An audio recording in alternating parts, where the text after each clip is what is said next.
ఆదికాండము 18వ అధ్యాయము 27వ వచనం. అందుకు అబ్రహాము, ఇదిగో ధూళియును బూడిదనై ఉన్న మాటలాడ తెగించుచున్నాను. 50 మంది నీతిమంతులలో తక్కువైనందున ఆ పట్టణంలో నీవు నాశనము చేయకుందువా అని మరలా అడిగెను. చాలు. పరిశుద్ధుడు తండ్రి, కృపాసక్తి సంపూర్ణుడా, చదవబడిన లేఖన భాగాన్ని మీరు దీవించండి, దానిని మీరు విరిచి మాకు వడ్డించండి. సియోను సింహాసనం నుంచి ఆయన జీవము గల మాదిరి జాలువాడుతుండగా ప్రతి మాటను కూడా మేము భుజించగల వివేకపు ఆత్మను మాకు దయచేయండి. ఆయన మాట్లాడుచున్నాను దాసుని మీరు సిలువ చోటున మీరు మరుగుపరిచి మీరు మాట్లాడి మహిమ పొంది ఈ వాక్యము ద్వారా మేము మంచి మార్గంలో నిలువబడే కృపను మీరు మాకు అనుగ్రహించమని యేసు నామం బట్టి అడుగుతూ ఉన్నాము తండ్రి. ఆమేన్.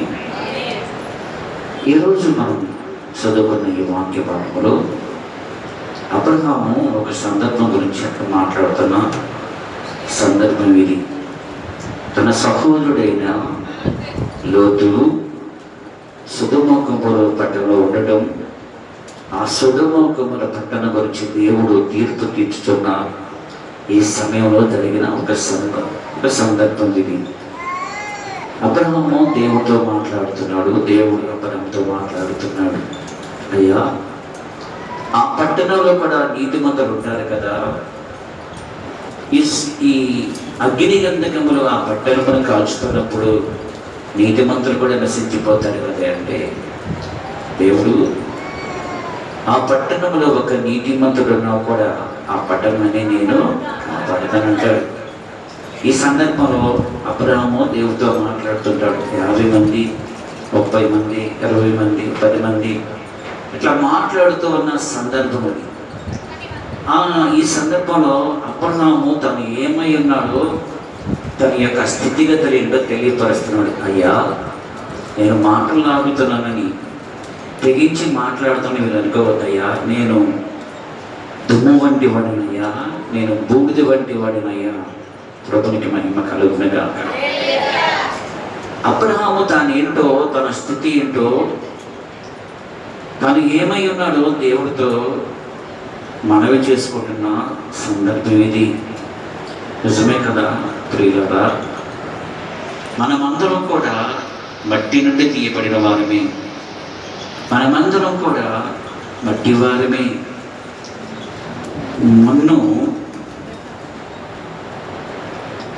మొన్నైనది వెనుకటి వలె మరలా మట్టిలోనికి వెళ్ళిపోతుందంట.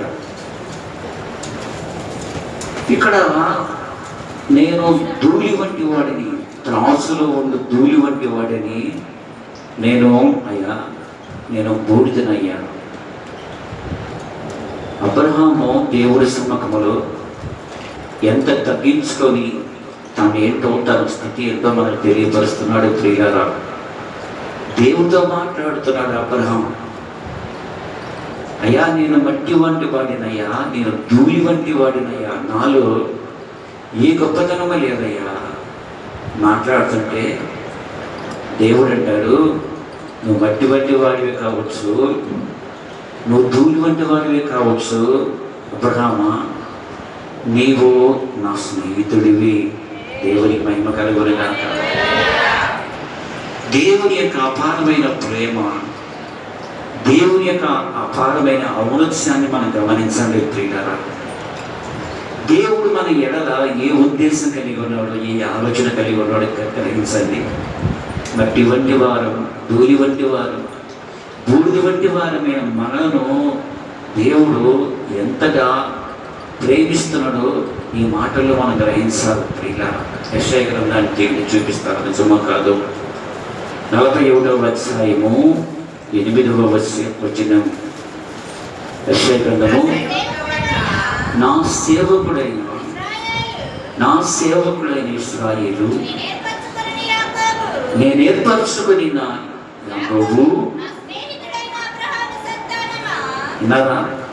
నా స్నేహితుడైన అబ్రహాము. అబ్రహాం ఏమంటున్నాడు? అయ్యా నేను ధూళి వంటి వాడినయ్యా, అయ్యా నేను బూడిద వంటి వాడినయ్యా అంటున్నాడు అబ్రహాం.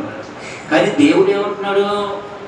ఇశ్రాయేలు ప్రజలతో, యాకోబు సంతతితో, నా స్నేహితుడైన అబ్రహాము, నా స్నేహితుడైన అబ్రహాము సంతానమా, ప్రభువుకు మహిమ కలుగునుగాక.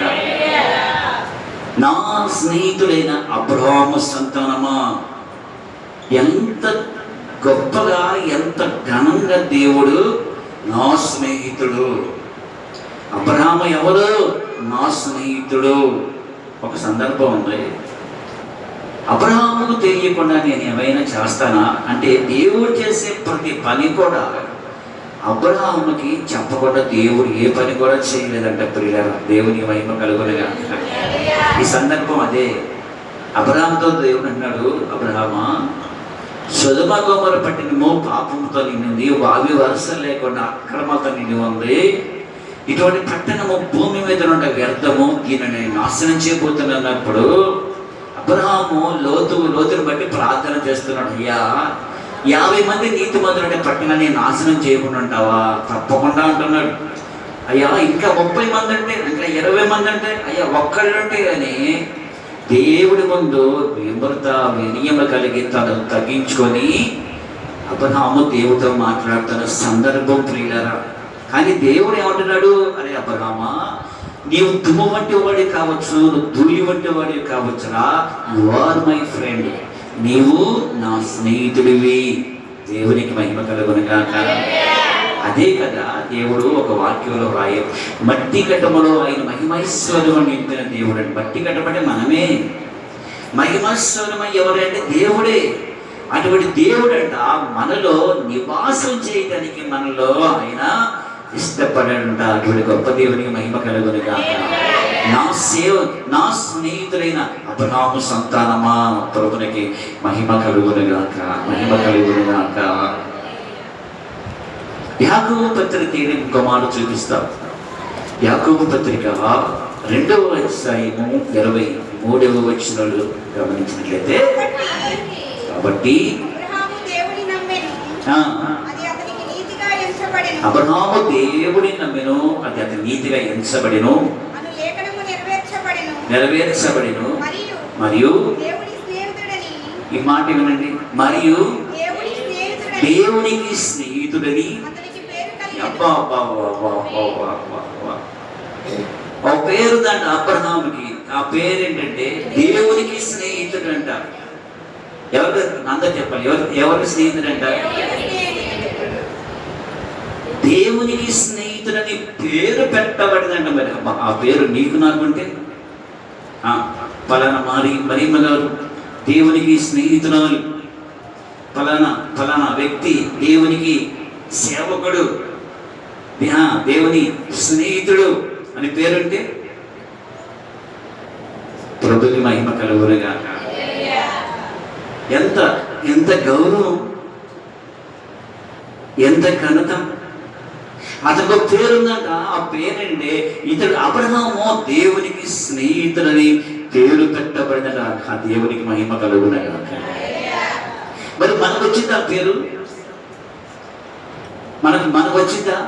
అబ్రహాముకి ఇప్పుడు మనం చదువుకున్న 3-4 వచనాలు చదువుకున్నాం. ఈ 4-3-4 వచనాలు కూడా అబ్రహాము దేవుని స్నేహితుడు, అబ్రహాము దేవుని స్నేహం, ఇలా మనం వింటూ వచ్చాం కదా. మరి మనం ఈరోజు మన దేవుని స్నేహితులమా, దేవునికి విరోధులమా మనం చెప్పాలి. ఒక మాట, ఈ రోజులో దేవునికి స్నేహితుడిగా నీవు ఉన్నావా? ఈ రోజు నీవు దేవునికి విరోధిగా నీవు ఉన్నావా? మాట్లాడాలి. మౌనం అంటే అట్లా బాగోదు. ఈరోజు నీవు నేను దేవునికి మంచి స్నేహితులుగా మనం ఉన్నామా? మంచి స్నేహితులు ఎప్పుడు ఎలా ఉంటారు తెలుసా? మంచి స్నేహితులు ఎప్పుడు కూడా వారి మధ్య దాపరికాలు ఉండవు, వారి మధ్య ఏది తమసుకోరు. కొన్ని విషయాలు తల్లిదండ్రులు కూడా చెప్పరు, కానీ ప్రాణ స్నేహితులకి చెప్పకుండా వారు ఉండలేరు. తిరిగారు. దేవునికి మహిమ కలుగునగా. మరి ఎలా మాట్లాడకూడదు దేవుడితో? ప్రార్థన మనం చేస్తాం దేవునికి. మనం ప్రార్థన ద్వారా దేవుడితో మనం మాట్లాడతాం. దేవుడేమో వాక్యము ద్వారా మనతో మాట్లాడుతూ ఉంటాడు. నమ్మితే మహిమ గారి స్తోత్రం దేవుడు. ప్రార్థనతో దేవుడితో మనం మాట్లాడతాం, వాక్యంతో దేవుడు మనతో మాట్లాడతాడు. తెలుసా? మీకు అర్థం కాదు, చాలా అర్థం కాదు, కొన్ని విషయాలు అర్థం కాదు. దేవుడు మనతో ఎట్లా మాట్లాడతాడు? మనం మాట్లాడుతున్నాం దేవుడితో. అయ్యా నాకు ఇది కావాలయ్యా, అది చేయనయ్యా, ఇది అవసరం ఉందయ్యా, ఈ రోగం ఉందయ్యా అని దేవుడు మనం మాట్లాడుతున్నాం. మరి దేవుడు మనతో ఎలా మాట్లాడతాడు? తన వాక్యము ద్వారా మనతో మాట్లాడి సొమ్మశీలిన ప్రాణములు బలపరిచే దేవుడు. దేవునికి మహిమ కలుగునగా. దారి తప్పి తిరుగుతున్న మన బ్రతుకులను తెన్నన మార్గం నడిపించే జీవన వాక్యము. ఆమె చెప్పలేదు ఎవరు కూడా. వాక్యంతో దేవుడు మాట్లాడతాడు, ప్రార్థనతో మనం దేవుడితో మనం మాట్లాడవలసి. ప్రాణ స్నేహితుల మధ్య ఎప్పుడు కూడా దాపరికాలు ఉండవు. వారి మధ్య తారతమ్యాలు, వ్యత్యాసాలు, కులమత భేదాలు ఇవేవి, ధనవంతులు ఇవేవి కూడా ఉండవు. ఇది తెలుసా? ఒక ధనవంతుడు ఉంటాడు, ఒక దరిద్ర ప్రాణ స్నేహితులుగా ఉంటారు. ఒక కులం ఎక్కువ కలిగిన వాడు, ఒక కులం తక్కువ కలిగిన వాడు ప్రాణ స్నేహితులు. వారి మధ్య కులాలు తన తారతమ్యంలో ఇద్దరు కూడా ఏరా అంటే ఏరా అనుకుంటారు, ఒరే అంటే ఒరే అనుకుంటారు, ఒకరినొకరు ఆదరించుకుంటారు, సేద తీర్చుకుంటారు, సహాయం చేసుకుంటారు. అది నిజమైన ప్రాణ స్నేహితుడు. అటువంటి ప్రాణ స్నేహితుడు రోజున మీరు దొరికినప్పుడు మీరు వదిలిపెట్టకూడదు. ఈ లోకంలోని స్నేహాలన్నిటికంటే నిజమైన స్నేహితులు ఎవరంటే మన ప్రభువైన మన రక్షకుడు యేసయ్య. దేవుని మహిమ కలుగునుగా. ఇటువంటి గొప్ప స్నేహితుడు ఈ లోకంలో ఎవరూ కూడా లేరప్ప. మన ఈ జీవిత ప్రయాణంలో మనం చదువుకుంటున్న దినాల్లో కావచ్చు, ఉద్యోగ సమయంలో కావచ్చు, ఈ కొన్ని స్నేహాలు మనతో చాలా మంచి స్నేహాలు మనం చేశాం. ఎంతో మంది స్నేహితులు మనతో కొంతకాలం నడిచి విడిచిపెట్టిన వారు చాలా మంది ఉన్నారు. కానీ నా నా నా అనుభవం చేతుల గత దాదాపుగా 30 సంవత్సరాల నుంచి ఒక స్నేహితుడు నా చెయ్యంత బట్టి నన్ను విడిచిపెట్టాల. ఆ స్నేహితుడే మనం ఆరాధిస్తున్న ప్రభువైన యేసుక్రీస్తు. శరీర సంబంధంగా ఎంతో మంది వచ్చారు, ఎంతో మంది మా దారిని వెళ్ళిపోయారు, కానీ విడవని ఎడబాయిని నమ్మకమైన స్నేహితుడు మన ప్రభువైన యేసుక్రీస్తు. ప్రియులారా, అటువంటి స్నేహితుడు కలిగి ఉన్నావా? అయ్యా అబ్రహాము దేవుడికయ్యా, ఆయన ఇస్సాకు దేవుడికయ్యా, ఆయన యాకోబు దేవుడికయ్యా, అందుకని అబ్రహాముకి స్నేహితుడే ఉన్నాడయ్యా, నాకు ఎందుకు కొట్టారయ్యా అని మీరు అనుకోకూడదు. అలా అనుకుంటే మీరు పొరపాటు. మంచి మాట చూపిస్తారు, మీరు చదవండి. యోహాను సువార్త 15వ అధ్యాయం. యోహాను సువార్త 15వ అధ్యాయము 14వ వచనం. నేను మీకు ఆజ్ఞాపించు వాటిని, నేను మీకు ఆజ్ఞాపించిన వాటిని చేసిన ఎడల. ఆమె చెప్పలేవు కూడా. నేను మీకు ఆజ్ఞాపించిన వాటిని మీరు చేసిన ఎడల మీరు నాకు ఏమైందరు? అబ్రహాము ఒక్కడైన స్నేహితుడు. చెప్పండి, ఏం చెప్పాలా? ఇక్కడ యేసయ్య అంటాడు, మీరు నా స్నేహితులై ఉందరు అంటాడు యేసయ్య. ఎప్పుడు స్నేహితులై ఉందరు? నేను మీకు చెప్పినట్లు మీరు చేస్తే you are my best friend.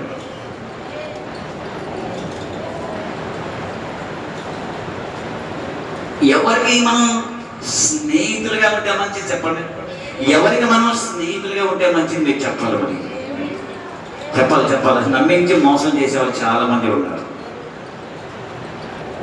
నమ్మించి మోసం చేసే స్నేహితులు చాలా మంది లోకంలో మనతో సహవాసం చేసి మధ్యలోనే ఆపత్ కాలంలో మనం మర్చిపోయిన వారు, విడిచిపెట్టిన వారు చాలా మంది ఉన్నారు.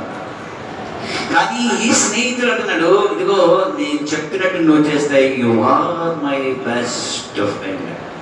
నీవు నా స్నేహితుడివి. ఆయనకి యవనస్తులు, చిన్నపిల్లలు, పెద్దవారు వీరు కాదు, ఆయన ఎవరైనా సరే ఆయన ఫ్రెండ్గా స్వీకరిస్తాడు. మేము ముసలను అయిపోయింది, అయ్యారు మీ స్నేహితులు అత్తమా, యేసయ్య మమ్మల్ని చేర్చుకుంటాడంటే నా దేవుడు ముదిమి వచ్చు వరకు ఎత్తుకునగా వాడను నేను. దేవుని మహిమ కలుగును.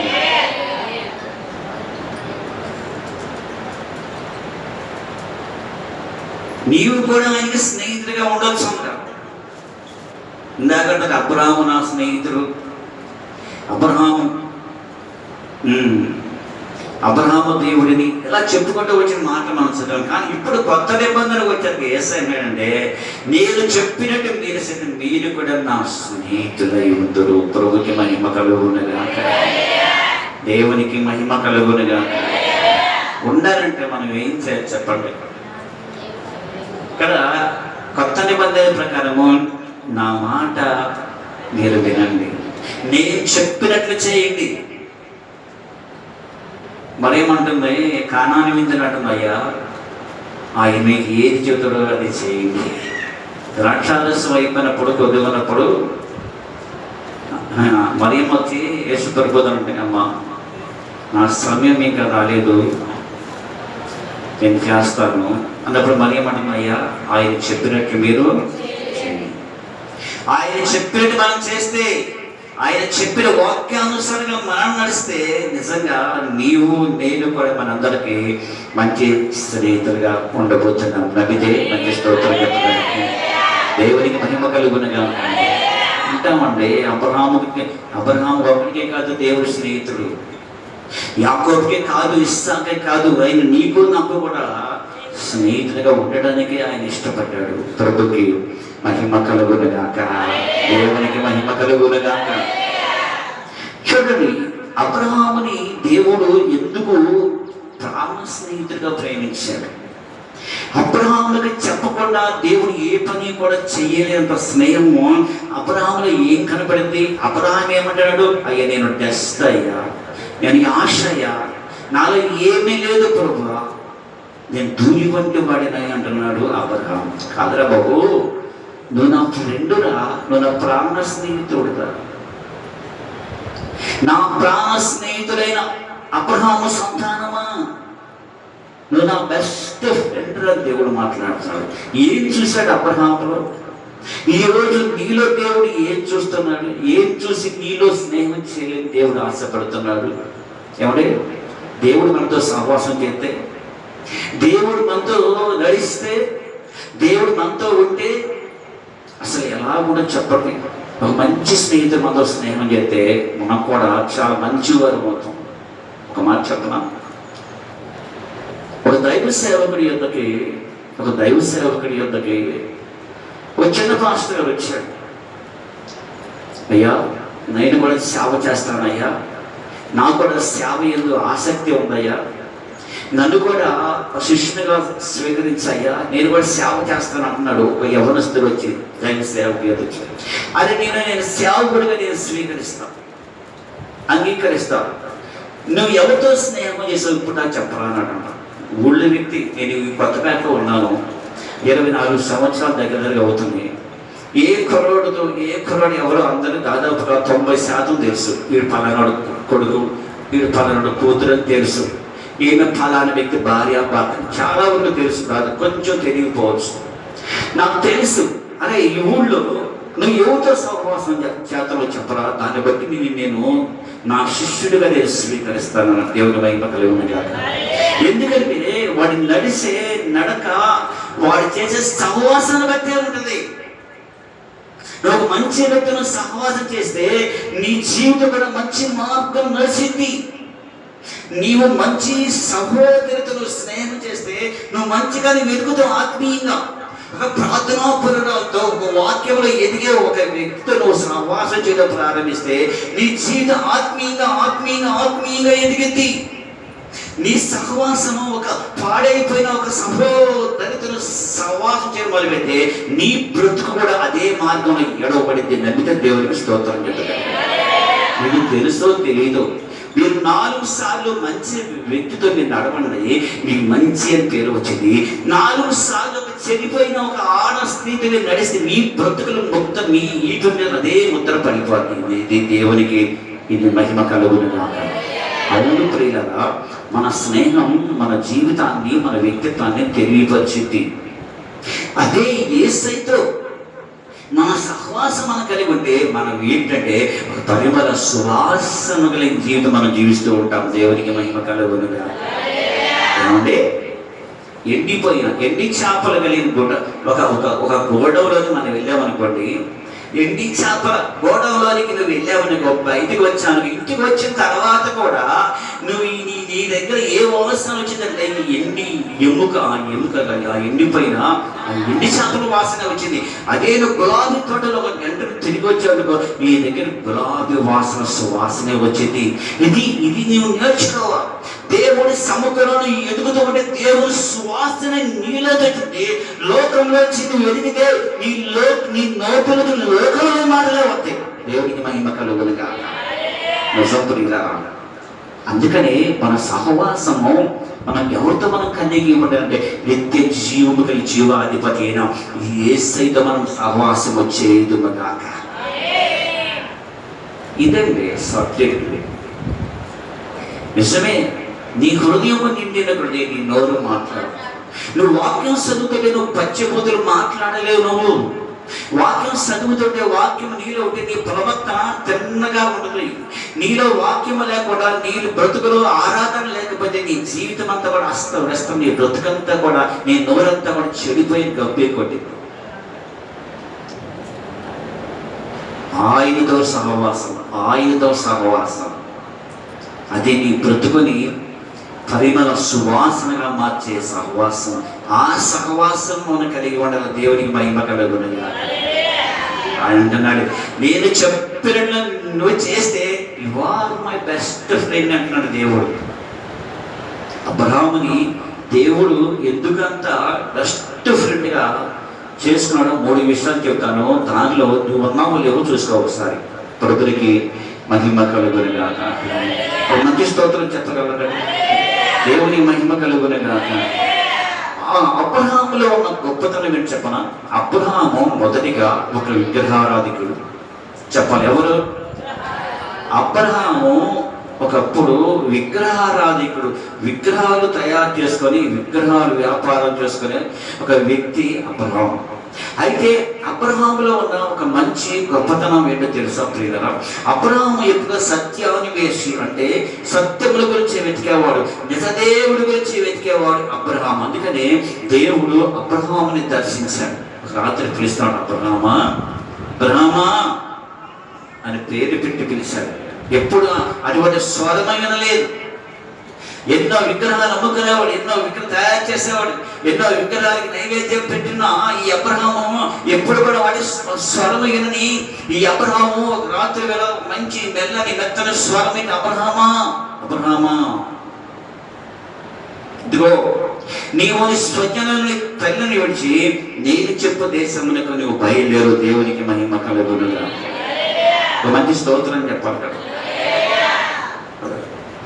అబ్రహాములో ఉన్న మొట్టమొదటి శ్రేష్టకరమైన గుణం ఏంటంటే అబ్రహాము దేవుని యొక్క పిలుపునకు లోబడ్డాడు. దేవునికి మహిమ కలుగునుగా. లోబడుట. దేవుడు మొదటిగా ఎవరికి స్నేహితుడిగా ఉండే? లోబడే వారికి దేవుడు ఎప్పుడు స్నేహితుడిగా ఉంటాడు. రాసుకోవడం మొదటిగా. ఒకటి లోబడుట.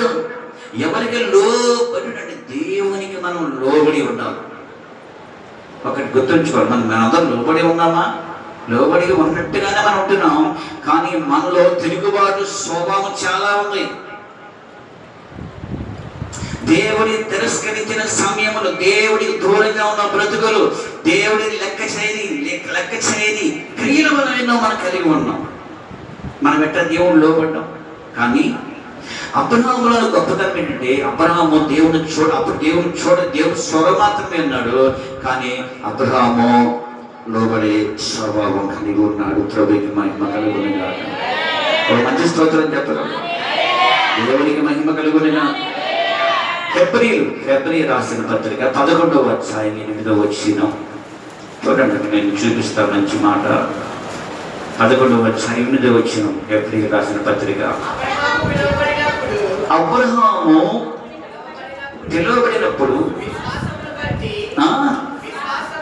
విశ్వాసమును బట్టి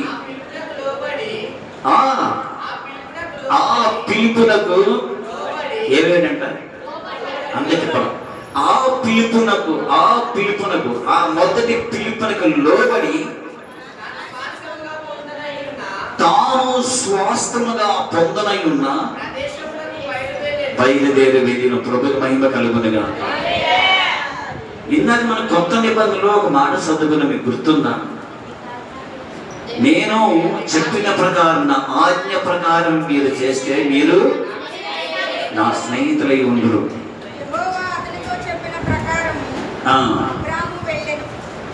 యెహోవా అబ్రహాముతో చెప్పిన ప్రకారము అబ్రహాము వెళ్ళెను. దేవునికి మహిమ కలుగునుగాక. దేవునికి మహిమ కలుగునుగాక. ప్రభునికి మహిమ కలుగునుగాక. గమనించండి ప్రియులారా, ఎంత ఆశ్చర్యకరమైన విషయం అంటే అంత ఆశ్చర్యకరమైన విషయం. ఆయన ఎవరో తెలియదు, ఎందుకు పిలిచాడో తెలియదు, ఆ పిలుపు యొక్క ఉద్దేశం ఏంటో తెలియదు. కానీ గమనించారా, లోబడి అబ్రహాము దేవుని పిలుపుకు లోబడి ప్రయాణమై వెళ్ళెను. దేవునికి మహిమ కలుగునుగాక. దేవునికి మహిమ కలుగునుగాక. లోబడి లోబడి లోబడి అప్పటికేం తెలియదు, ఆయన ఎవరో తెలియదు, ఆయన మొహం చూడలేదు, ఆయన ఏ దేవుడో కూడా తెలియదు. కానీ స్వరము మాత్రమే విన్నాడు. ఆ పిలుపునకు లోబడి అబ్రహాము ప్రయాణమై వెళ్ళాడు. లోబడే గుణం ఎవరికి లోబడతారు చెప్పండి? ఈరోజు దేవుడికి లోబడరు, సేవకుని మాటకి లోబడరు, యజమాని మాటకి లోబడరు. మీరు ఎవరికి లోబడతారు? ప్రభు అన్నాడు, ఇశ్రాయేలు జనాంగం ఈ దేవుని బిడ్డలో వీరుండారే, వీరు మెడల వంశని జనాంగమయ్యారు. వీళ్ళందరూ ఎవరంటే వీళ్ళందరూ మెడల వంశని జనాంగం. దేవుడు అన్నాడు, ఆకాశమా ఆలకించాయ, భూమి ఈయన ప్రజలు పెంచి పెద్దవారు చేస్తే ఈరోజు ఈయన ప్రజలు నా మీద ఏం చేస్తున్నారు? చిరుగుబాటు జనాంగం. దేవుడికి స్నేహితులుగా మనం ఉండాలంటే మొదటిగా మనం నేర్చుకోవాల్సిన పాట ఏమిటి? లోబడే గుణం కావాలి. నువ్వు ఎవరైనా సరే, ధనవంతుడు కావచ్చు, రాజు కావచ్చు, ఒక అధికారి కావచ్చు, నువ్వు ఎవరైనా సరే దేవునికి నువ్వు ఏమై ఉండాలంటే లోబడే స్వభావము కలిగి ఉండాలి. ప్రభుకి మహిమ కలుగునుగా. లోబడాలా దేవునికి, ఆయనకి హెచ్చించాలా, మనం తగ్గించబడాలా. అబ్రహాములో ఉన్నది అదే. యజమాని ఏ పని చెప్పినా సరే, అది ఎంత బలమైన కష్టకరమైనది ఏ పని అయినా సరే, ఆ దాసుడు ఆ పని చేయడానికి సిద్ధపడతారు. చూసావా? అటువంటి ఈ దాసుడి యజమాని ఎప్పుడు కూడా మర్చిపోడు అని చెప్పాలి. మనకి మన సంఘంలో కూడా కొంతమంది ఉన్నారు, కొన్ని విషయాలు చాలా లోబడతారు, కొన్ని విషయాలకి కొంతమంది లోబడరు. ఇది నాది కాదని అనుకుంటారు, ఇది మాకు కాదని అనుకుంటారు. దట్స్ ఆల్, అయిపోయిందంటే. నేను చెప్పిన ప్రకారం చేయి, నేను ఏం చెబుతున్నా నీకు అది చేయి, అది చెయ్యాలి. అది చేసినోడిని దేవుడు రెండో రోజు పనికి పిలుస్తాడు. గుర్తుంచుకోండి, ఏ రైతైనా మీరు గమనించండి, ఏ రైతైనా సరే ఈ రోజు నేను పనికి పిలిచినప్పుడు ఆ పని విషయంలో నమ్మకంగా పనిచేసానుకో, రెండో రోజు నేను పిలుస్తాడు. రెండో రోజు మంచిగా చేసానుకో, మూడో రోజు పిలుస్తాడు. అలాగా డే బై డే నువ్వు ఆ పనిలోకి వెళ్ళగలగాలంటే నువ్వు ఏం చేయాలంటే, యజమాని చెప్పిన ప్రతి పనిని కూడా నేను ఈ పని చేస్తాను, నేను ఈ పని చేయను, ఇది తేలికైన పని, ఈ పట్టు పొదుపుల మీద పడుకునే ఈ పని అయితే నాకు చాలా ఇష్టం, ఈ కష్టమైన పని నేను చేయనంటే ఆ యజమాని ఆ దాసుని బయటికి పంపించి వేస్తాడు. నమ్మితే దేవునికి ఒక మంచి స్తోత్రం చెప్పాలి. మరి ఏంటి చెప్పండి? కొన్ని నీకు ఇష్టం, కొన్ని నీకు కష్టం. కానీ నువ్వు దేవునికి స్నేహితుడిగా, ప్రాణమిత్రుడిగా నీవు ఉండాలంటే దేవుడు చెప్పిన ప్రతి పనిని కూడా నువ్వు చేయగలిగితే you are my best friend. దేవునికి మహిమ కలుగునుగాక. దేవునికి మహిమ కలుగునుగాక. ఎందుకు దేవుడు అబ్రహాముని నా స్నేహితుడు అనంటే పిలుపునకు లోబడ్డాడు. ఒకటి లోబడే స్వభావం. రెండోది మీకు చూపిస్తాను త్వరగా, మీరు గమనించండి. రెండోది ఆదికాండము 15వ అధ్యాయము 6వ వచనంలో గమనిస్తే ఏం చేశాడంట? అందరూ చెప్పాలి, యెహోవాని ఏంటంట? యెహోవాని నమ్మాడంట. నమ్మకం. గుర్తుంచుకోండి, నమ్మకం, నమ్మకత్వాన్ని మనం ఎప్పుడు కోల్పోకూడదు. గమనించండి. నాకు బెస్ట్ ఫ్రెండ్ ఉండేవాడు. 10th క్లాస్ వరకు నేను చాలా క్లోజ్గా ఉండేవాడు, బాగా దగ్గరగా. వాళ్ళు మాకంటే ఆస్తి మంచి, వాళ్ళకి లారీలు ఉన్నాయి, మాకు లారీలు లేవు. మా నాన్న లారీ డ్రైవరే. వాడికి మంచి పెద్ద సైకిల్, పొట్టి సైకిల్ ఉండేది. ఇప్పుడు ఆస్తి ఉంది వాడికి. వాళ్ళు మంచి ఆస్తి ఉంది అప్పుడు ఆస్తి పనులు. వాళ్ళు ఆ ఇంట్లోకి వెళ్ళేవాడిని. ఆ ఇంట్లోకి వెళ్ళాలంటే నాకు భయం వేసేది. కానీ ఆ ఇంట్లో నన్ను వాళ్ళు చాలాసార్లు పరీక్ష పెట్టారు. ఎక్కడ డబ్బులు అక్కడ పెట్టేవాళ్ళు. కాగితాలు, 100 రూపాయల కాగితాలు, డబ్బులు చిల్లర ఎక్కడ పడితే అక్కడ పెట్టేవాళ్ళు. వీడు ఏం చేస్తాడా, తీస్తాడా, తీయడా, చాలాసార్లు పరీక్షించారు. కానీ ఎప్పుడు కూడా నేను వాటిని ముట్టుకునే కాదు.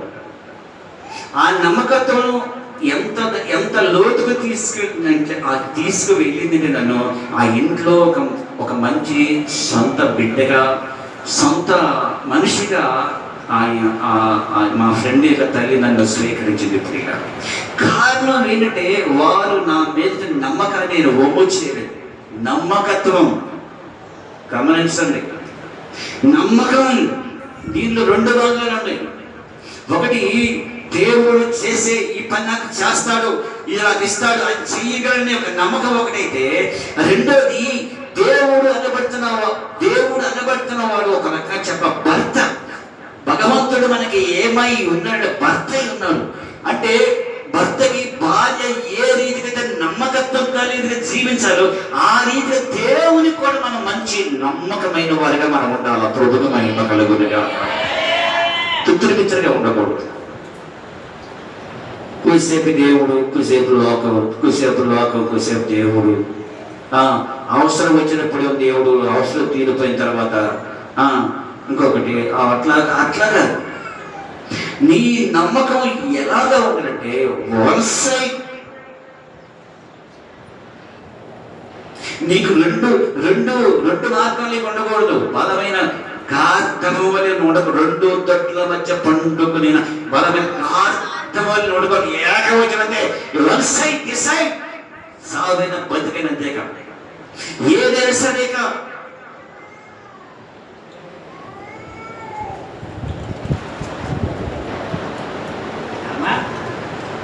చెప్పాలి ఏంటంట? ఏదైనా సరే, అది ఏదైనా సరే నమ్మకం.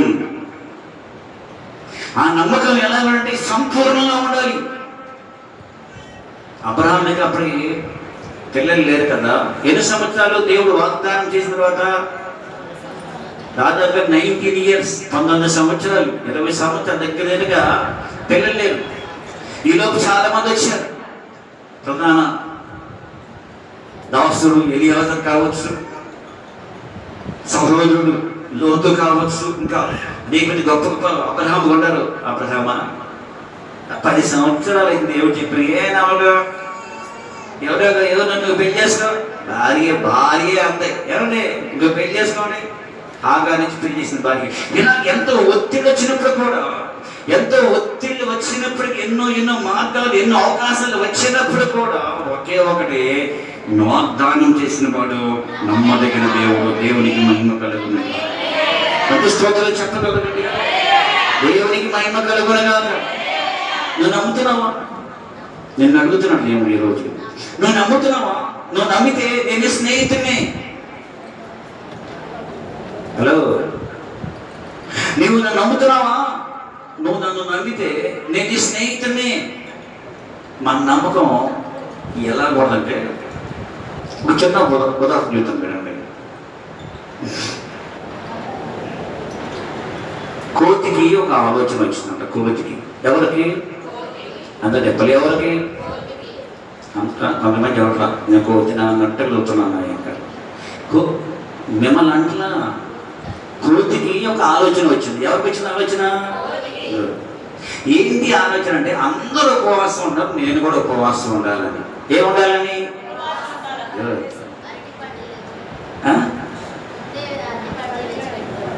అర్థం కాదు.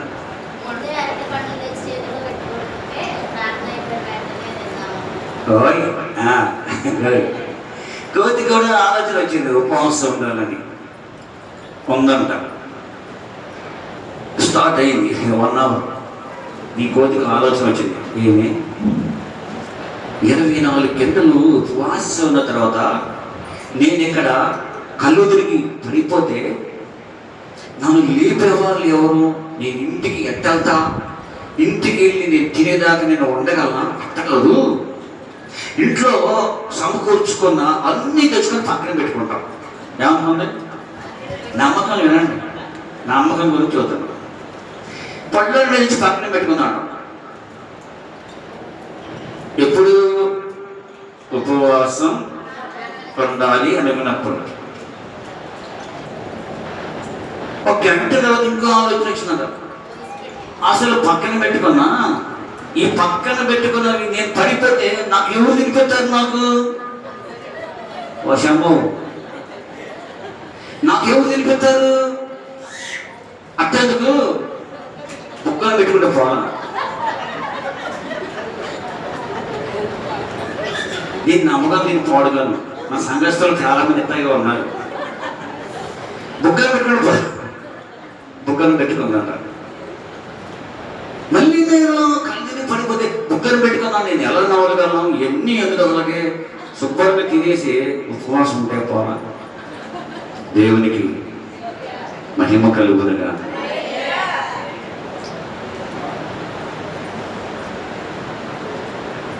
నీ జీవితంలో ఒక కార్యం జరగాలంటే నీలో ఏముండాలి? ఒక స్థిరత్వం ఉండాలి. ఏముండాలి చెప్పండి? ఏంటి? పిత్తురు అవ్వాలి నేనకూడదు. నమ్మకం. 15వ తారీఖు మనం ఉపవాసం ఉంటున్నామంటే ఒక నమ్మకం. ఆలయ పిల్లల దేవుడు ఆరాధిస్తే ఒక నమ్మకం. అదే దేవుడు అంటాడు, సత్యమును అమ్మివేయక దాన్ని కొనుక్కొని దానిని దాసుకో. నమ్మకం. ఈ రోజు దేవుడు మందికి వచ్చావు, ఈ రోజు దీవిస్తాడు, ఒక నమ్మకం. ఈ రోజు వాక్యం ద్వారా దేవుడు నాతో మాట్లాడతాడు, ఒక నమ్మకం. దేవుడు అదే అంటాడు, నీవు నమ్మిన ఎడం బాబా, నీవు నమ్మిన ఎడలం. అబ్రహాము దేవుడు నమ్మాడు, అది అతను నీతిగా ఎంచబడింది. 19 years ఎదురు చూశాడు దేవుని కొరకు. చెప్పాడు దేవుడు, నిన్ను ఎలా వంచబోతున్నావు, నీ స్థితిగతులు ఏంటో, నీ వంశాభివృద్ధి ఏంటో, మీరు ఎలా ఉండబోతుంది దేవుడు చెప్పాడు. దేవుడు చెప్పిన మాటని నమ్మాడు. నమ్మకం అబ్బా.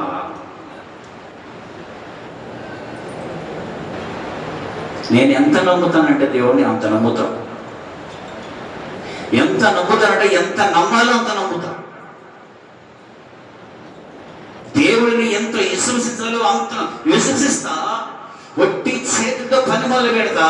నేను వెళ్ళే మార్గంలో నాకు తెలియకుండానే దేవుడు తన వాక్యాలు విప్పి నాకు కావలసిన సమృద్ధిని ఆయన తన మహిమలో నాకు ఇస్తూనే ఉంటాడు. దేవునికి మహిమ కలుగునగా.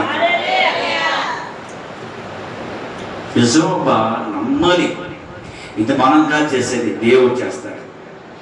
ఈ కార్యములు నేను కాదు, నా వల్ల కాదు, ఇది దేవుడు మాత్రమే చేయగలడు.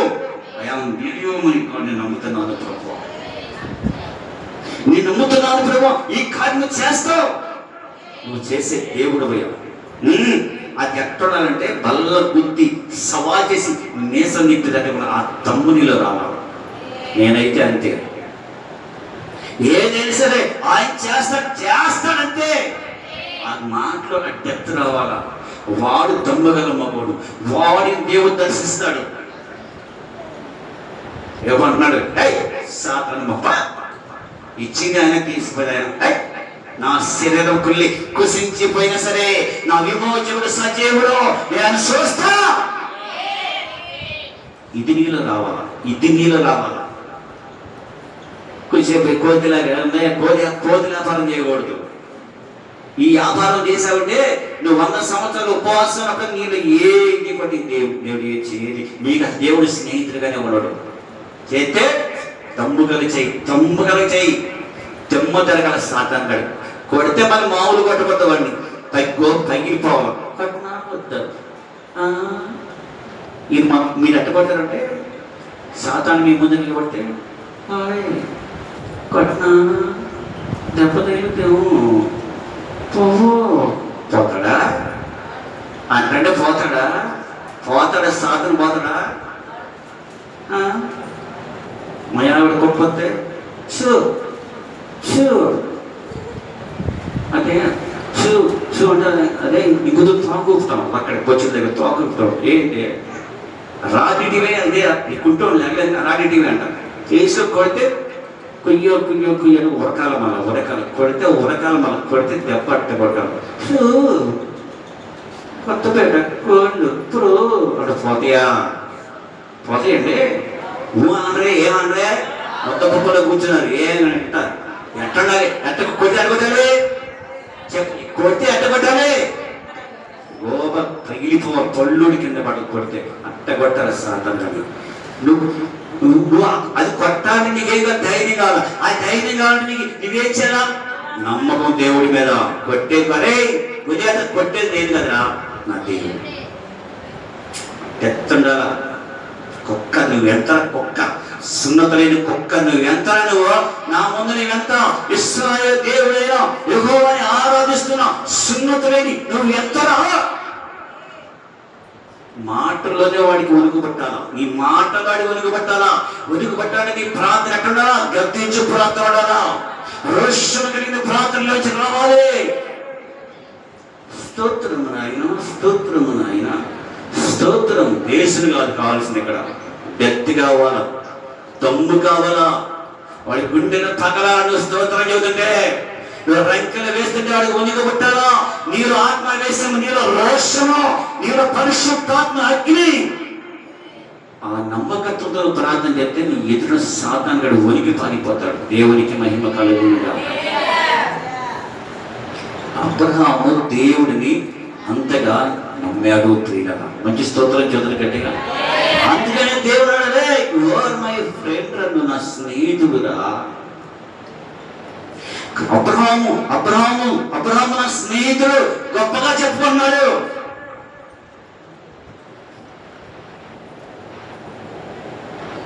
అబ్రహాము నా స్నేహితుడు గొప్పగా చెప్పుకుంటున్నాడు.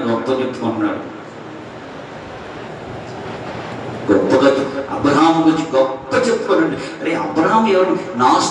మనము దేవుడు నా స్నేహితుడు అని చెప్పుకుంటాం, కానీ ఆ దేవుడేమో అబ్రహాము నా స్నేహితుడు. ప్రభునికి మహిమ కలుగునుగాక.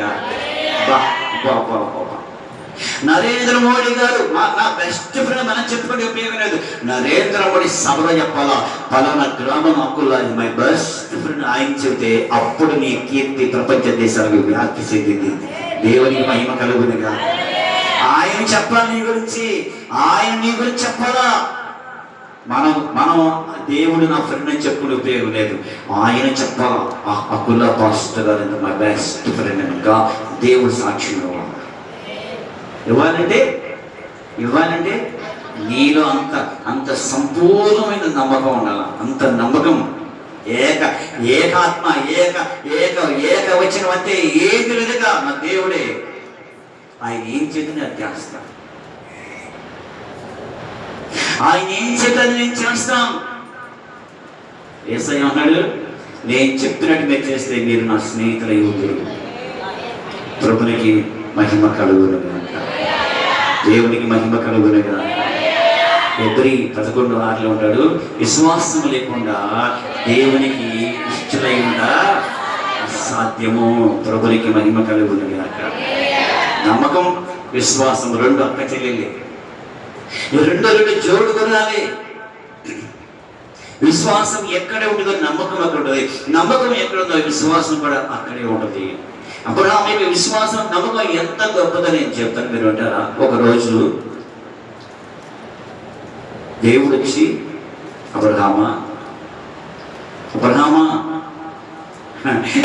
అనుకున్నాడు, దేవుడు నాకేదో ఇవ్వబోతున్నాడు, దేవుడు నాకు మంచి ఇంకా ఏదో ఆశీర్వాదం ఇవ్వబోతున్నాడని ఏంటయ్యా అన్నాడు అబ్రహామా నా కోరిక తీరుస్తావా అన్నాడు దేవుడు.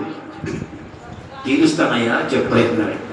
ఇదో నీ కొడుకున్నాడే యవన కాలంలో నూనె మీసాలతో, నీ కొడుకు నీ బుద్ధులు కొడుకున్నాడే, నీ బుద్ధులు కొడుకుని నాకు బలి అన్నాడు. ప్రభుకి మహిమ కలిగి ఉండగా నీ బుద్ధులు కొడుకుని నా సేవ కనిపించాలా, నా మందిరంలో యాజకత్వం చేయాలా, నా మందిరంలో లేవిడిగా ఉండమని చెప్పలేదు. ఏమాడు? బలివు. బలి అంటే ఏంటి ప్రభు అడుగుతున్నాడు అబ్రహాం. అంటే కొండ మీద తీసుకెళ్ళి రాళ్ళు వేర్చు, కాళ్ళు చేతులు కట్టేసేసి కట్ల మీద పడుకోబెట్టి కత్తి పెట్టి పడకదారికి. దేవునికి మహిమ కలుగును గాక. ఏమంటే అదే దేవుడు మిమ్మల్ని అడిగితే,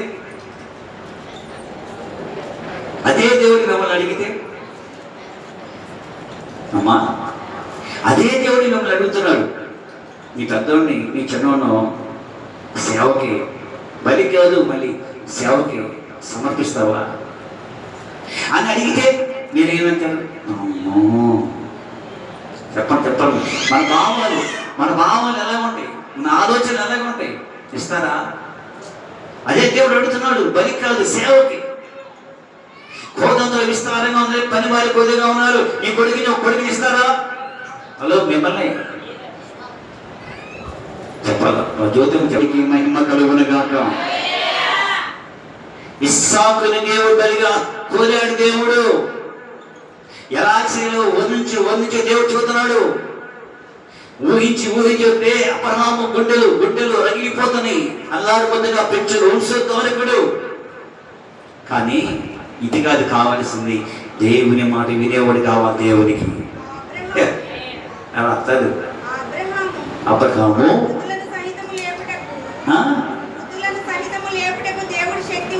మృతులను సైతము లేపుటకు దేవుడు శక్తిమంతులను ఎరిగి ఏక కుమారుణ్ణి. ఓకే, దేవునికి మహిమ కలుగును గాక. ఏంటంటే చెప్పండి, దేవుడు బలి ఎత్తకెవరు చూస్తున్నాడు.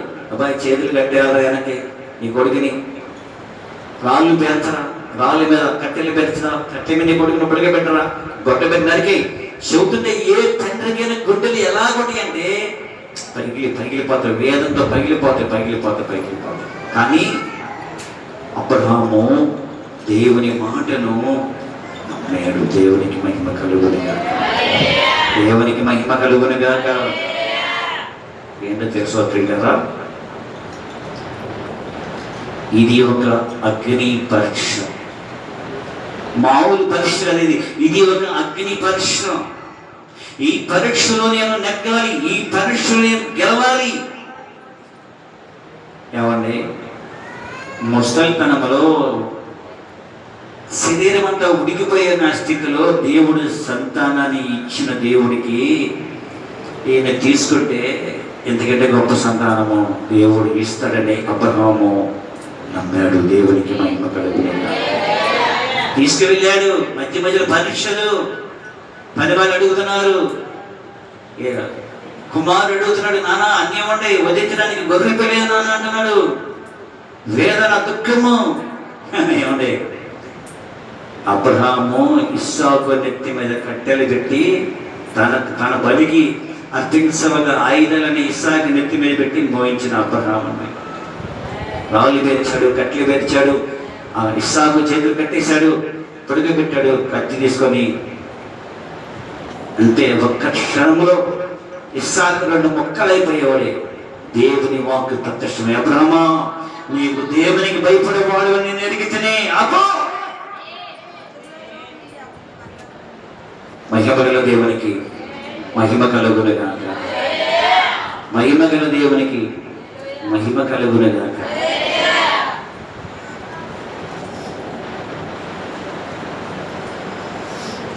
అందుకనా అనే అబ్రహామా, you are my best friend.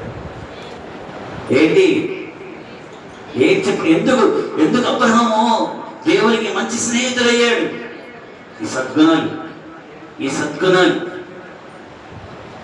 ఈ సుగుణాలు దేవుడు చూశాడు. విశ్వాసంలో, నమ్మకత్వంలో, విధేయతలో, దేవుడు చెప్పిన ఏ పని చేసే విషయంలో అబ్రహాము దేవునికి నమ్మకంగా ఉన్నాడు. కాబట్టి అరే నువ్వు నా స్నేహితుడు రా.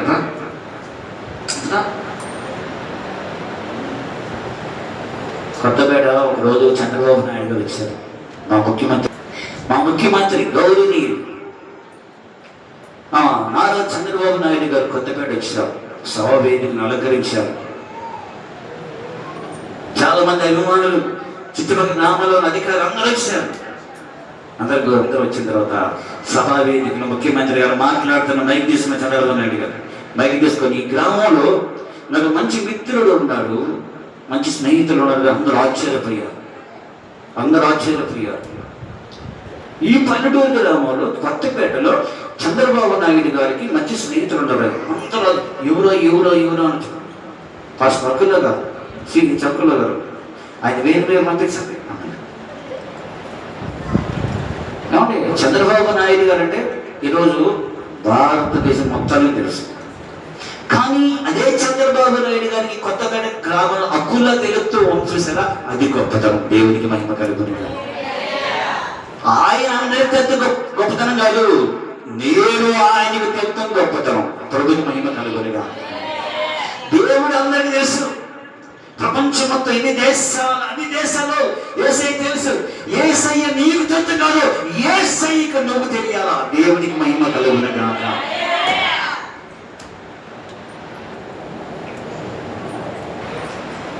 అదే అబ్రహాములో ఉన్న బెస్ట్ క్వాలిఫికేషన్. అబ్రహాములో ఉన్న బెస్ట్ క్వాలిఫికేషన్ ఏంటంటే అదే అబ్రహాముకి దేవుడు తెలుసు కాదు, దేవుడికి అబ్రహాము తెలుసు. నా సేవకుడైన అబ్రహాము నా స్నేహితుడు. దేవుడు చదువున్నాడు, నేను దేవుడి స్నేహితుడు నేను చెప్పుకోను కాదు, దేవుడు చదువున్నాడు అబ్రహాము నా స్నేహితుడు. అది ఆ లిస్టు రావాలంటే మొట్టమొదట దేవునికి నీవు ఒబీడియన్ లోబడు. రెండు, ఇదే ఫెయిత్ఫుల్, అదే కాన్ఫిడెన్స్. దేవుడి బలంగా దేవుడి మీద బలంగా నమ్మకం పెంచుకో. మూడవది, ఆయన ఏం అడుగుతాడో దానిని ఇవ్వడం నేర్చుకో. దేవునికి మహిమ కలుగుతుండగా. నువ్వు అనుకుంటున్నావు ఒక మార్గం నువ్వు చాలాసార్లు విన్నావు.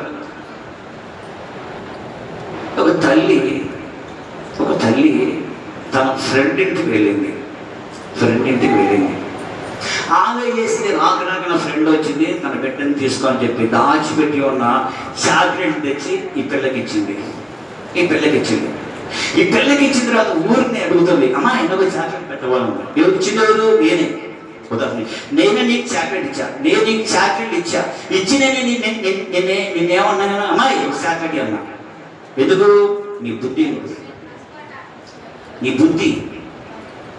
ఆ పిల్ల చేసింది ఇచ్చిన నాకు తీసుకొని చాక్లెట్ తెచ్చి మళ్ళీ నాకు ఇచ్చింది. నువ్వేం చేస్తావు చెప్తాను. ఎత్తవేంటి మొహం, ఎత్తవేంటి ఇంకా దాచిపెట్టిన అనేకమైనవన్నీ కూడా సంతోషంగా తెచ్చి ఆ బిడ్డకి నువ్వు ఇస్తాను. అందుకే దేవునికి మంచి స్తోత్రం చెప్తున్నట్టుగా. అదే నీవు ఇచ్చిందో నీకు తిరిగి ఇవ్వే గుర్తామే, లేకపోతే ఇంకా నీకు పెట్టాలని కూడా నీకు అనిపించింది. ఎందుకు తెలుసా? ఆమె నీకు తిరిగి నీకు తట్టలేదు కాబట్టి. తోడుకోవడం తక్కువ విషయం.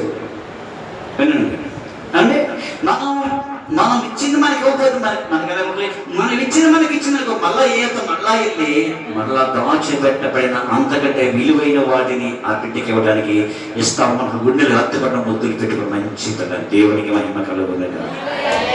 దేవుడు కూడా అదే. దేవుడు నిన్ను అడిగినప్పుడు నువ్వు ఇవ్వడం నేర్చుకో. ప్రభునికి మహిమ కలుగుతుండగా. యేసయ్య గ్రంథము 24వ అధ్యాయము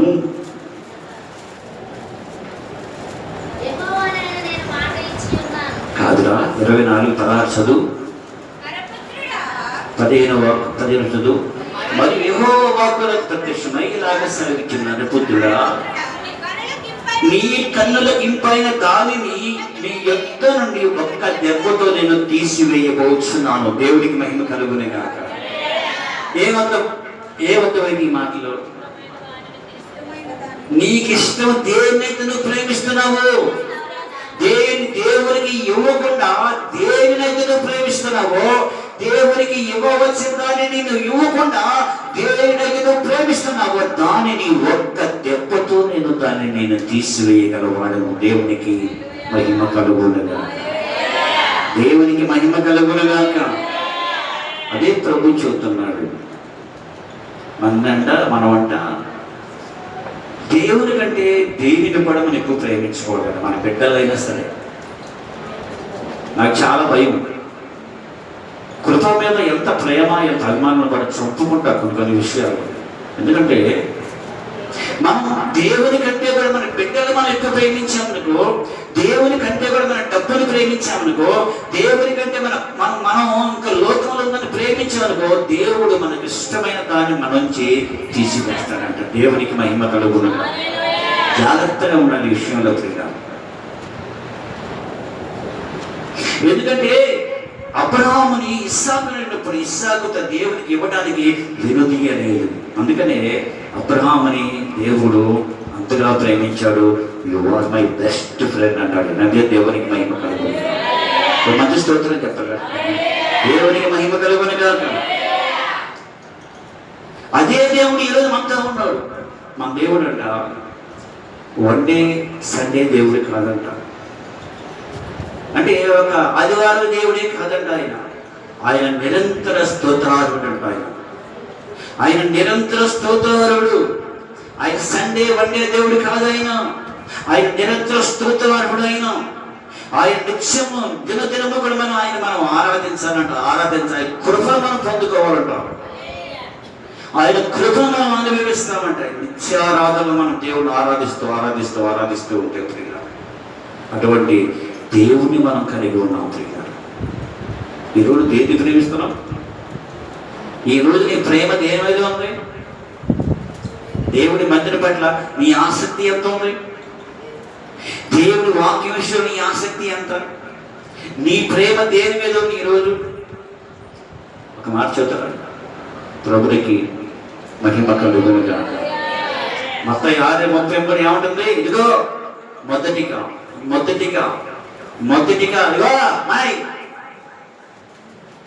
మొదటిగా నా రాజ్యమును నా నీతిని నీవు వెతుకు, అప్పుడు నీకు ఏం కావాలో నువ్వు ఎతకవసరంలా, నువ్వు అడగవసరంలా. నువ్వు చేయాల్సిన పని నువ్వు చేస్తే ఆయన చేయాల్సిన పని ఆయన చేస్తాడబ్బా. కార్యరూపములను కార్యారంభములు చేయగల దేవుడు మనతో ఉన్నాడు. ఆయన మన ప్రభు అయిన యేసుక్రీస్తు. నువ్వు వినగలిగితే, నువ్వు చేయగలిగితే, ఆ విశ్వాసం నీలో ఉంటే. ఒక యవనస్తుడు వచ్చాడు. ఏం చేశాడు? ఒక యవనస్తుడు వచ్చాడు దేవుని దగ్గరికి. అయ్యా, నిత్య జీవం పొందుకోవడం నేనేం చేయాలయ్యా?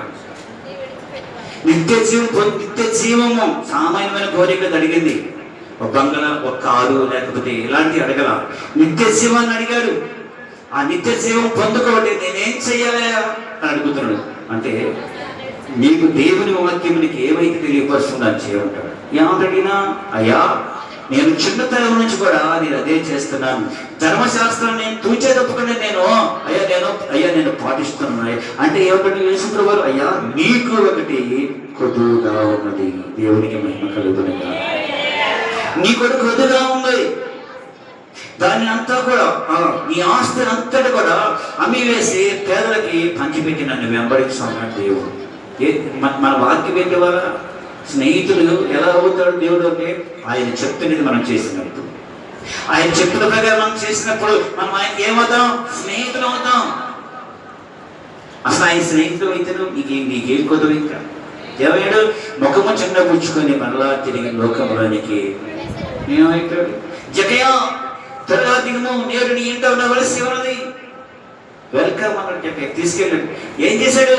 తను కలిగినదంతా కూడా అమ్మి వేసే పేర్లకి పంచి పెట్టి ధనవంతుడైన జకయ్య పేదవాడిగా మారినప్పుడు ఈ యేసుక్రీస్తు అడిగి ఇతడు నిజంగా అబ్రహాము కుమారుడు, ఈ ఇంటికి రక్షణ వచ్చి ఉన్నది, ఇతడు నిజంగా అబ్రహాము కుమారుడే. ఆమేన్, హల్లెలూయా.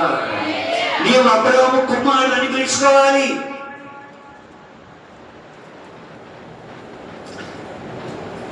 ఏంట్రా ఏంటి? అబ్రహాముడు ఎవరున్నా? నా బెస్ట్ ఫ్రెండ్ రా. దేవుడు అంటాడు, అబ్రహాముడు ఎవరున్నా? నా ఫ్రెండ్ రా, నా ఫ్రెండ్ అబ్రహాము. దేవుడు చెప్పుకున్నాడు, అబ్రహాముడు ఎవరు? నా ఫ్రెండ్. ఆమె చోట ఎవరు కూడా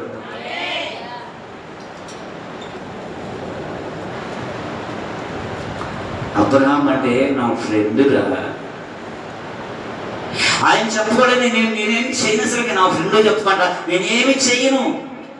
అబ్రహాముకి మరుగుపరిచి దేవుడు ఏదైనా చేయగలడు. ఏమి అబ్రహాము కంట అన్ని విషయం తేటగా చెప్తూ ఉంటాడు ఎప్పుడు కూడా. ప్రభుకి మహిమ కలుగునుగా. మాట వినినవాడు, మాట విననివాడు. దేవునికి స్నేహితుడిగానే ఉండాలంటే నువ్వు ఏమైనా మొదటిగా లోబడి ఉండాలా, రెండోది నమ్మకత్వం కలిగి ఉండాలా, మూడోది అచంచలమైన విశ్వాసం నువ్వు కలిగి ఉండాలా. ప్రభు మహిమ కలుగును కనుక ఈ ధనవంతులు ఇచ్చాడు, ముఖం చెలబుచ్చుకొని వెళ్ళిపోయాడు. అంతే. జకయ్య ఇట్లా చేర్చుకున్నాడు. ధనవంతుడు జకయ్య బికారిగా మార్చబడ్డాడు, అబ్రహాము కుమారుడిగా మార్చబడ్డాడు. దేవునికి మహిమ కలుగునే గాక. సీమోను ఇంటిలోనికి యేసు పిలువబడ్డాడు. సీమోను ఇంట్లోకి యేసై పిలువబడ్డాడు, విందుకు పిలువబడ్డాడు. కానీ సీమోలో ఏమీ తెలుసా? సీమోలో ఏమీ లేదు. ఆ ఇంటికి ఒక ఆమె వచ్చింది. ఆ పేరే పాపాత్మురాలైన స్త్రీ. అంటే వచ్చి ఏం చేసింది? యేసయ్యకి ఇష్టమైన పని చేయడం ప్రారంభించింది. సీమోను పేతురు భోజనాన్ని పిలిచాడు కానీ, పిలిచిన పేరుకి పిలిచాడు కానీ వాళ్ళు ఏదంటే చేయవలసిన మర్యాద ఏది కూడా చేయలేదు. కానీ ఈ పాపాత్మురాలైన స్త్రీ వచ్చి యేసయ్య పాదాలు కడిగి అత్తరుతో కన్నీళ్ళతో పాదాలు కడిగి కుళ్ళతో తొలగంటే చూసినప్పుడు యేసయ్య అన్నాడు, నీ పాపములు క్షమించబడి నీ యొక్క సమాధానం కలగాలి. దేవునికి మహిమ కలుగును గాక. దేవుడు ఎవరికి స్నేహితుడే ఉన్నాడు? పాపాత్మురాలైన స్త్రీకి స్నేహితుడే ఉన్నాడా? సీమోనుకి దేవుడు స్నేహితుడు మార్చబడ్డాడు. ఎవరికి? ఇంటిలో వినోదాలు చేసేవారికి కాదు, దేవుడు యథార్థంగా ప్రవర్తించే వారికి దేవుడు స్నేహితుడే ఉన్నాడు. డంబాసారిగా భోజనాలు పెట్టి గొప్ప గొప్ప కొడుకు ఏర్పాటు చేసి ప్రార్థన పెట్టడం కావాల్సింది దేవుడికి. కర్మగా మర్యాదగా భయభక్తిగా కలిగి విశ్వాసంతో దేవుని నీ కృపలో చేర్చుకొని ప్రభుని కనపరుస్తావే, అప్పుడు ప్రభు కృప ఆ కుటుంబం దిగి వస్తుంది. అయ్యో మాకు భోజనాలు ఉన్నాయి, ఊరంతా తెలుసుకున్నాం, 9 గంటలకు ముగించు, ప్రార్థనతో వాక్యంతో ఏమొప్పి ఇది తీసుకెళ్ళి సమాధిలో పాకుతాం. ఇదా నీ విశ్వాసం? ఈ ప్రార్థన ఇదా? ఏది కాదు. ముందు అక్కడ మనుషుడికి కాదు నీ ప్రాముఖ్యత, దేవుడికి నీ ప్రాముఖ్యత ఇవ్వాలా. దేవుడిని ప్రేమించాలా, దేవుడి వాక్యాన్ని వినాలి, దేవుడి వాక్యాన్ని నడవాలి, వాక్యానుసారం ప్రార్థన పెట్టాలి. జరిగించాల్సిన క్రమంగా జరిగించబడిన తర్వాతే నువ్వు ఏదైనా లోక సంబంధం పని చేసుకుంటే దేవుడిని మెచ్చుకొని బలా నమ్మకమైన కాసుకోవాలంట. బడాయి కోసం నంబర్ కోసం టెంట్ వేసేసి భోజనం పెట్టేసి ఇది కాదు. ప్రార్థన లేని జీవితం కాదు, అది కాదు కావాల్సింది. ముందు అక్కడ దేవుడు మహిమపరచబడాలి. ప్రభుకి మహిమ కలుగునే కాక, దేవుడికి మహిమ కలుగునే కాక. ఎవరు దీవించబడ్డారు? భోజనానికి పిలువబడ్డారు. సీమోను దీవించబడ్డాడా? పాపాత్మురాలైన స్త్రీ కాళ్ళు కడిగి కన్నీటితో కాళ్ళు కడిగి తలగంటికి తుడిసిన ఎవరు దీవించబడ్డారు? ఏ కుటుంబం దీవించబడింది? దేవుడు వారినే కదా ప్రేమించేది. ఇదిగో ఈమె నా బెస్ట్ ఫ్రెండ్ ఈ ఊళ్ళో, ఈమె నా మంచి స్నేహితురాలు ఈ ఊర్లో. నీ గురించి గొప్ప సాక్ష్యం రావాలి. ఈ ఊర్లో కొత్తపేటలో ఒక నమ్మకమైన స్త్రీ ఉంది, ఒక నమ్మకమైన సేవకుడు ఉన్నాడు. అది నువ్వుగా మార్చబడాలి. మీరు నా స్నేహితులై ఉందరు, నేను చెప్పినట్టు మీరు చేస్తే మీరు కూడా అబ్రహాము ఏ రీతిగా అయితే నాకు సేవకుడయ్యాడో మీరు కూడా నా స్నేహితులై ఉందరు. నేను చెప్పినట్టు మీరు చేయండి. దేవుని స్నేహితులు మనం ఉందాం. దేవుని రాజ్యంలో నిత్యము కూడా ఆయనతో మనము సహవాసం కలిగి ఉందాము. దేవుడి కొద్ది మాటలను దీవించి ఆశీర్వదించుగా.